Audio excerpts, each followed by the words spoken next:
Hello student, कैसे हैं आप सभी। आशा है आप सभी बहुत अच्छे होंगे और अपने लक्ष्य के प्रति सजग होंगे, ऐसे ही मेरी कामना है। मैं मंजू शर्मा एक बार अपनी क्लास में आप सभी का बहुत बहुत स्वागत करती हूँ। तो प्यारे बच्चों, आज मैं आप लोगों के लिए विषय हिंदी के अंतर्गत जो आपका संस्कृत खंड का प्रथम चैप्टर है भोजस्य औदार्यम, उसे लेकर आई हूँ। तो आइए चलिए शुरू करते हैं। ततः कदाचित द्वारपालः आगत्य महाराज भोज प्राह। इसके बाद तभी आकर प्राह कहा।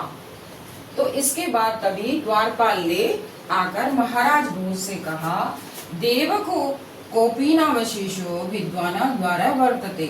देव मात्र लंगोटी शेष अवशेष और कोपीन लंगोटी जिसके शरीर पर मात्र लंगोटी शेष है, ऐसा विद्वान द्वार पर उपस्थित है।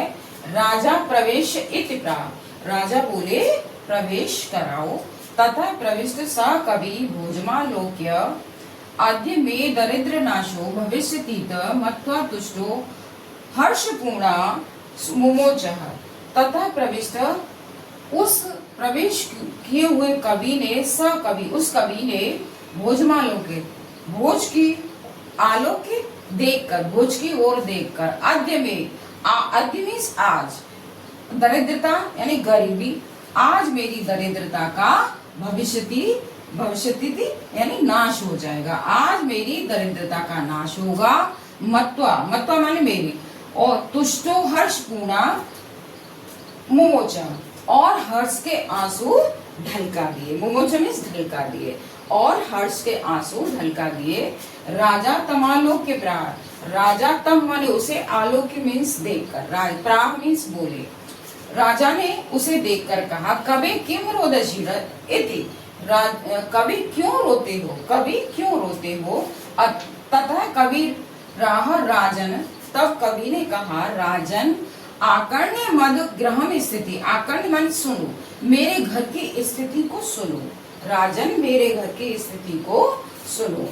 अय्य लाजनुचय्य पथ्य, पथि मीन्स रास्ते में, लाजा कहते हैं, किसको कहते हैं, खील को। उच्चई माने जोर से, खील बेचने वाला जो जोर से बोलता है।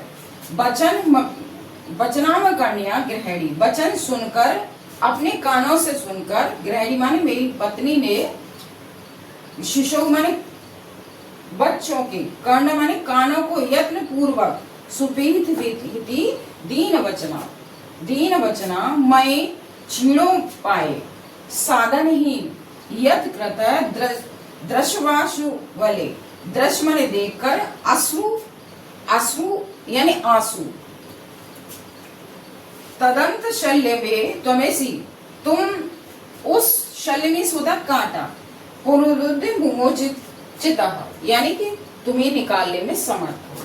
तो वो क्या कहती है कि मेरी दीन मुख वाली पत्नी ने पथ में, अरे खील ले लो, ऐसा उच्च स्वर सुनकर, ऐसे उच्च स्वर को सुनकर बच्चों के कानों को यत्न पूर्वक बंद कर लिया। कैसे कर दिया, यत्न पूर्वक बंद कर दिया। और मुझ साधनहीन पर छीणों पाए, और मुझ साधनहीन पर जो अश्रु पूरित दृशाश्रु बले, यानी अश्रु पूरित दृष्टि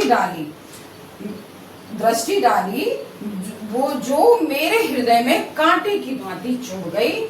और उस मेरे हृदय में चुभे हुए कांटे को निकालने में, मेरे हृदय में चुभे हुए उस कांटे को निकालने में आप ही समर्थ हैं। तो ये अर्थ है इसका। आगे का जो अर्थ है वो मैं आपको कल बताऊंगी, और आशा है आपको समझ आया होगा। और अगर मेरा वीडियो पसंद आया हो तो लाइक कीजिए, सब्सक्राइब कीजिए, शेयर कीजिए। धन्यवाद।